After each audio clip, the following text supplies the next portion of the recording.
Hello, friends. Welcome back to What Cat Reads. For those who don't know me, I'm Kat. I'm a wife, a homeschool mom, and an avid reader.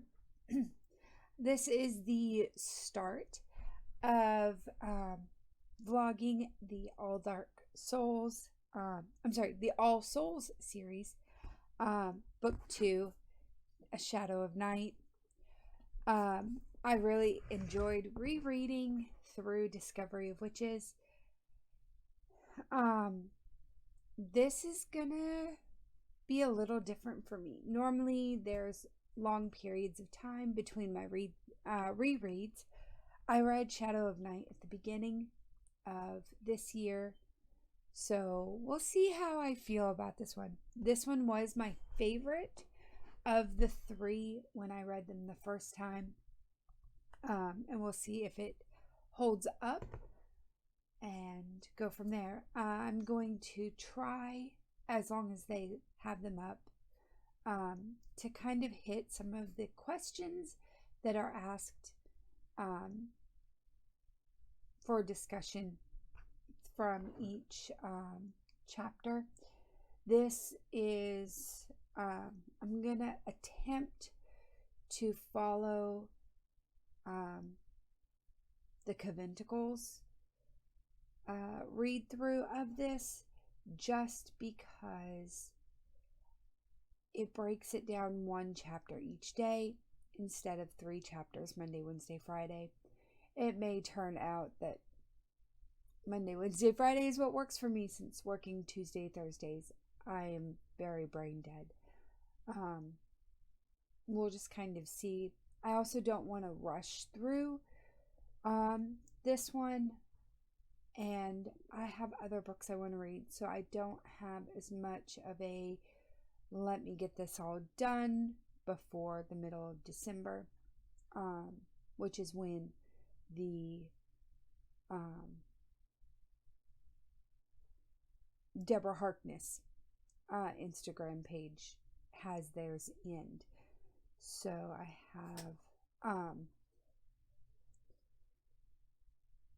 have this. So today is chapter 1. I'm trying to find the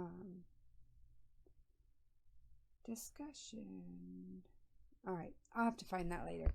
There were some really good questions that were asked for the first set of reading, but I'm going to go on ahead and get started. I am going to listen to the audiobook while I follow along, just to kind of keep me on track and hopefully keep me from being distracted and not miss anything.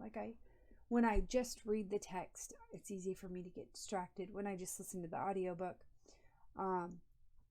many times I will miss some details or not remember them exactly right. So doing both in conjunction builds on both of my strengths with each. So I'm going to get reading, and I will talk to you soon. There's day 1 done. And then for the questions, hold on just a second. All right, so Discovery of Witches, the Conventicle has several questions for chapter 1, but the big one that I just really stood out to me from these was about Matthew, and how asking, do you think Matthew feels more at home in 1590 than in present day? Why or why not? And that was one that my first read through really stood out to me, was Matthew's comfort in his old life. Not that he wasn't comfortable with the rest of or with things in present day, but the slipping back into that 1590s, I feel that we get a more rounded character of Matthew. And we don't really see it quite yet. But as you go through the book, just seeing who he is and what kind of made him into who he is today, as it were, um, is really interesting, and I've really enjoyed it. The one, or one of the things that I really remember, especially rereading Discovery of Witches, and going back and watching the season 1 of the series, is like Matthew doesn't seem to fit.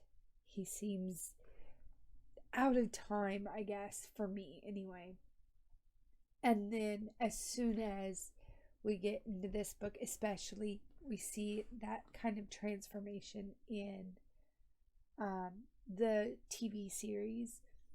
Just really, like, when I picture Matthew, for whatever reason, I do picture him more in the 1590s, and how that Elizabethan dress and all of that, it just seems to me to be who Matthew is. And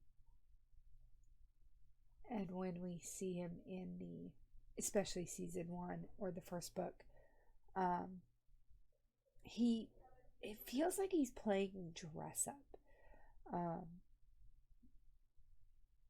So I've really, first chapter is done. Oh, sorry. And I am looking forward to really diving into this time frame again. I really enjoy books and shows that take place in the Elizabethan times. So this is like right up my alley, and that may be why I like this second book so much. But I'm going to go on ahead and end here, and I will see you soon. Hello. So it is November 10th. I've been reading, but not really answering the questions on here.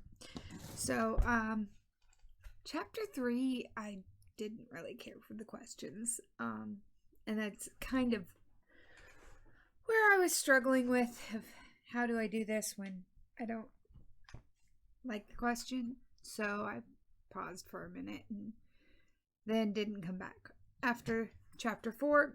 And then or 5, and now 6.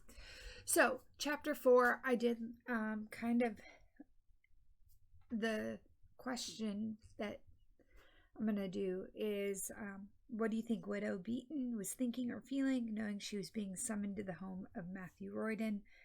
I didn't fully read that question the first time, so I'm gonna kind of play on that with Widow Beaton.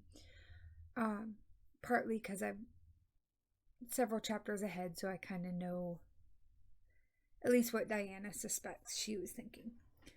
But Widow Beaton is an interesting character. I'm not quite sure if it's that she is jealous or fearful of Diana's powers, or if she's not as strong of a witch as everyone thinks. It's kind of one of those that it could be that she's really good in the medicinal, which in chapter 6 we kind of see, or maybe it was chapter 5, we kind of see a little bit of where Diana pulls out that the medical side, especially in the Elizabethan time period, was one that any type of medicinal knowledge kind of led to that thought of witchcraft. And so I'm not sure if she was basically powerless but knew how to do the medicine and stuff like that, or if it was one that she could recognize Diana's power But again, as we get in chapter 6, we kind of find out when Matthew is talking with Glasgow of the fear among the witches, and the fear among the people, the humans, of this powerful being that has been foretold to be coming into play around this time. And so is it she's seeing that and she's fearful of that part, or is it she's jealous of how powerful Diana is, versus how much less powerful Widow Beaton is? So it's kind of this, I'm not quite sure where I fall with her, but she is definitely an interesting character, and we start to, as we get, chapter 6, start to see her power over the town, at least as a respectable woman, and how she's stirring the pot along with Kit. So that was one that was just an interesting kind of thought to play with a little bit. Alright, so I'm not quite done with chapter 6, so I'm skipping chapter 5. Those questions, a lot of them were, how do you think this, or how did you feel over these revelations? And I already knew about them since this is a reread for me, and so I'm just going to kind of skip over those. But chapter 6 does kind of plays on, a lot of these questions play on Kit's deception and him going to the town and stirring up trouble, especially in relation to Diana and his jealousy over Matthew mating with Diana instead of loving Kit as Kit loves Matthew. And it's one that, one of the questions is, even though Kit knows Matthew will never return his affection, why do you think he's so adamant of having Matthew to himself? And it's kind of one of those that, at least it feels, that it's, if he can't have him, no one can. So he doesn't care, or he's come to terms with the fact that Matthew isn't going to love him back. But he doesn't want Matthew's attention on anyone else either. So it's kind of, and I think that's when we see, or we see that most clearly when we find out about Kit's deception and going and stirring up trouble with the villagers. So that's where I'm going to stop for now. I do have the rest of chapter 6, which is actually yesterday's chapter. So I also have chapter 7 to read. So I will get to those hopefully soon, and look over the rest of those questions then. I'll see you soon. Hello, friends. So it is December 31st. And I have totally failed at keeping up with the Shadow of Night readathon. I believe I'm on chapter 23.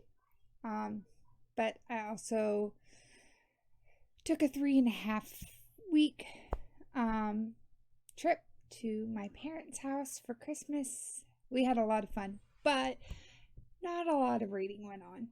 And definitely not keeping up with Shadow of the Night. So, it being the last day of December, my goal today is to try to get caught up. I have from the December 1st through, or January 1st through the 6th is all that's left after I catch up to today's reading. So, we'll see how this goes. There's some sprints and things going on today. So hopefully, I will get a lot done in this book. And we're just going to go with it from there. So, there is my update currently. And I will just check in later today to see how well we did. Yeah. So, I will talk to you soon. So, I apparently was not as far as I thought I was. I was the beginning of chapter 21, not 23. And it is now 4 hours later, and I have finished 21 through 26. So finished part 3, which is a lot of the London scenes, kind of meeting the Queen and dealing with Hubbard, Father Hubbard, and Dr. D. And then getting ready to go to Prague to see Emperor Rudolph. So that's where I'm at. I'm still enjoying this. This is fun. The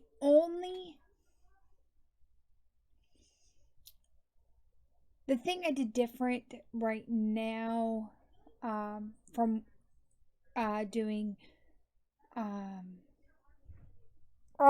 from when I read Discovery of Witches, I read all of the book and then watched the series in the first season afterward. And I watched the first 5 episodes of season 2 already. And I've noticed I was going to watch just to what I remembered reading.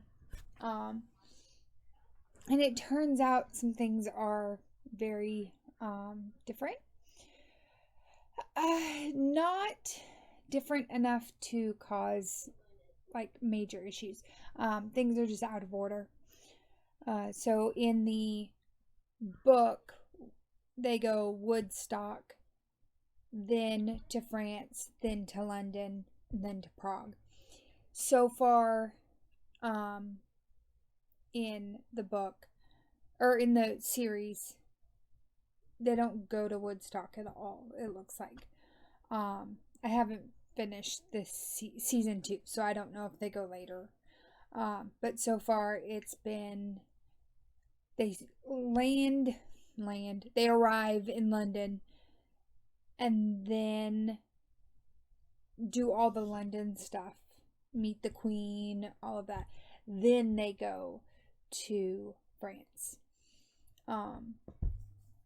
And so that's a little bit different, but the big events, the important things are all there. So it is what it is. I know sometimes with TV shows and whatnot, they have to change them. It doesn't make it bad in this case. It's still, the relevant info is there. In my high school years, early college days, I probably would have had more of a fit about it. But I am good with this. This has been, I don't mind the changes. It's kind of that maturing and realizing that some things have to change. So I am going to get back to it and get chapter 27 is where I'm at for part 4. And keep reading and hopefully get through chapter 38. After I looked at the schedule for it, there's no more, so I'll read to 38 to the 30th. December 30th was supposed to be chapter 38, and then there's no reading again until the 4th, due to the holiday and starting the year off. So I'll be able to at least catch up before the 4th, hopefully anyway. But my goal is to get finished before tonight so that I am caught up when the new year starts. But we'll see how that goes. I'll talk to you soon. All right, so it is 9 o'clock. I have made it to chapter 35. I have. Where am I at? There's a total of 3 hours left in this book. But I don't stop there. I have about another hour and a half of reading time left, or for the audio. And I'm listening at 1.75, so it'll be probably about, what is that, an hour, maybe 50 minutes to an hour left to catch up. We have left Prague and back in England. Emperor Rudolph just cracks me up. The narrator does a great job with his kind of whiny tone. But his love sickness over Diana and that wanting what is not his. I really enjoyed that. Going in a second time, and the passing on the jewels to the queen, and masking it, at least to the diplomat, as a, sorry, masking it as a translation error, or misunderstanding due to her not knowing the language very well, was great. I mean, what better way to get rid of that nasty dragon eater or whatever the gem is, that's essentially the demise of the de Claremonts. And we have met Benjamin and everything that, it's starting to figure out who he is and his role. Oh, so sorry, guys. But yeah, this has been, it's a lot of fun to reread it. But I am gonna get back to it because I paused it with the Louisa, Kit, and Diana scene. So, I mean, I know how it's gonna end because I've already read it before, but it's fun to re-experience it. So, I'm gonna try to finish this. I am in part 5, and I've got 3.5 chapters left. So hopefully this, I'll get this done before midnight at least. I was really hoping to catch up and have time for my other book, but it doesn't look like that's gonna happen, and that's okay too. Alright, I'll check in soon. So, I'm all caught up. Today's reading, oops, that's 24. Keep going. Was that much. It's 93% or 7% of the book is all that's left for the 4th, 5th, 6th, and 7th. 39 to 42. And so I'm really enjoying this. There were a few things that I forgot. I forgot that Diana knew about, or yes, I forgot that she had seen her fire drake when she was little. And that's kind of one that I either completely forgot or I didn't make that connection before. But then we meet Dad. Dad shows up, and Dad kind of knows it's her from the very, when he first gets there. And it just took her a second to piece it together. So it's really fun seeing them time walk together, and I am definitely with Gallowglass's last comment at the end of chapter 38, where Diana's upset. She's like, I just want a few more hours. And he tells her no amount of time is ever enough. And that is so true. Right now, with everything going on, we've had a lot in our family, and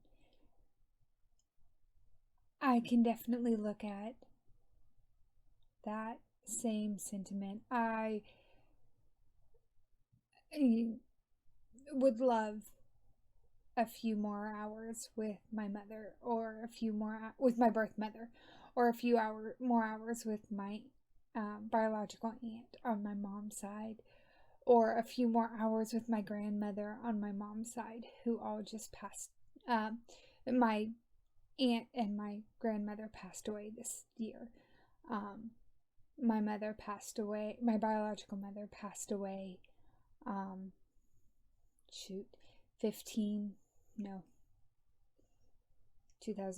18 years ago this year. So yeah, those feelings are definitely there of no amount of time would ever be enough, but how great it would be to be in Diana's position and just have that 2 weeks of time together. But great so far. I'm gonna stop on that because I'm gonna start crying, just because of how emotional that was for me. But I am definitely enjoying this, and let's see, this week we go back to school this coming week.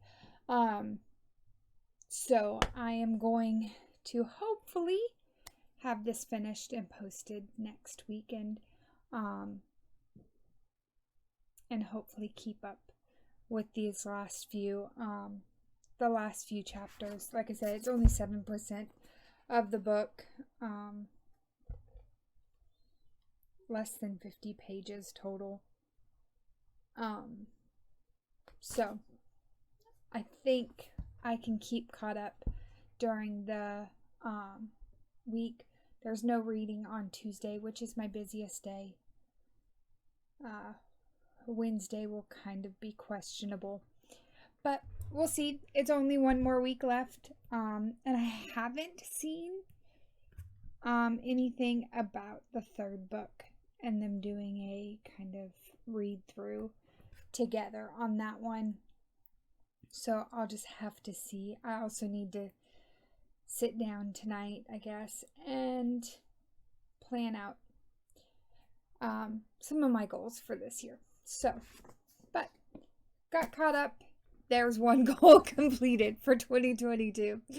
All right, and I will talk to you soon. Hello, friends. So we are on the 6th, January 6th. I have read up to this point. One of the things I noticed this time around that I'm not sure that I noticed before is all the comments toward beginnings and endings.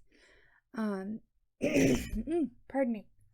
And it's really cool just kind of being able to step back into this world and pick up on some of these things that I didn't before. And in the last three chapters, we have Goody Alsip, who's mentioning things about, for every ending there is a beginning, I think is what she says here. Hold on.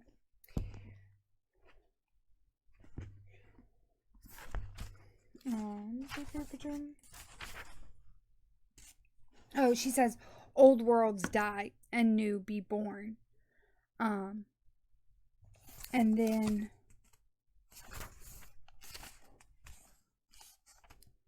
I think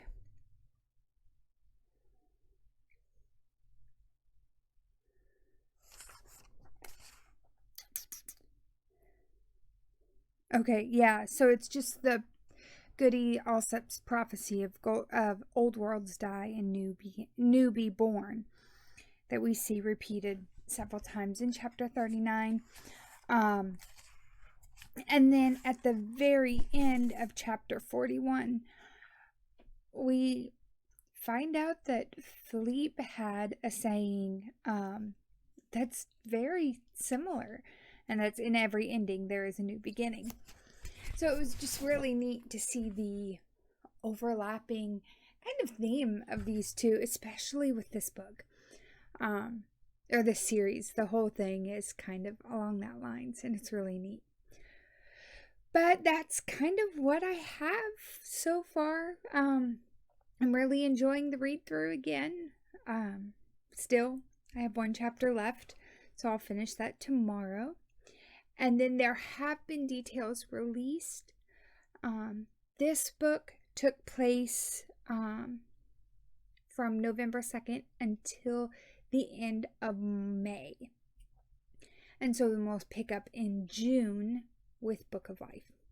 And we'll read through Book of Life June, July, and August.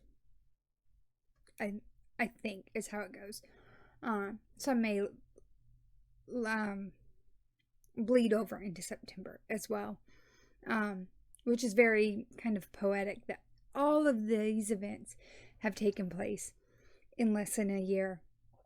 I never really, like, there's so much that happens, and it really spans centuries, because we're in 1590 for most of Shadow of Night, but in 2024 or 2004, 2009, something like that, the late 2000s. For the other one, so it feels a lot longer, and there's so much happening.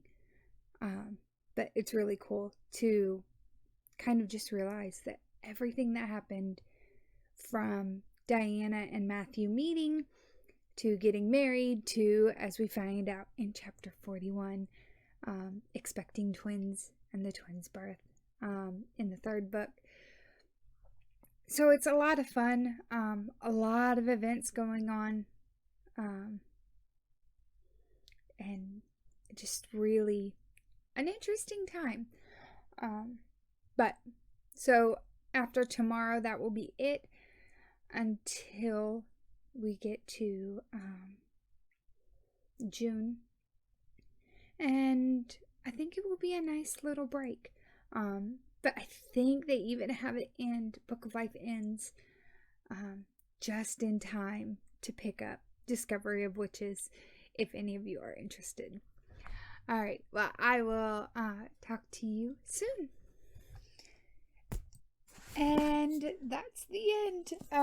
It is January 7th, and I have finished Shadow of Night. The last chapter kind of jumps ahead about 2 years and gives us kind of a closing of what's going on in the 15th or in the 16th century. We see that Annie becomes the maid for Shakespeare, and we see the end of Marlowe, and we kind of see how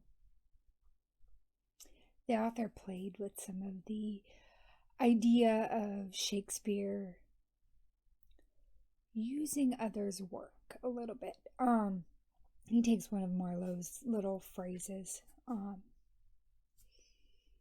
that he had written and adjusts it to make it his own. So it's not really a whole lot going on in this one.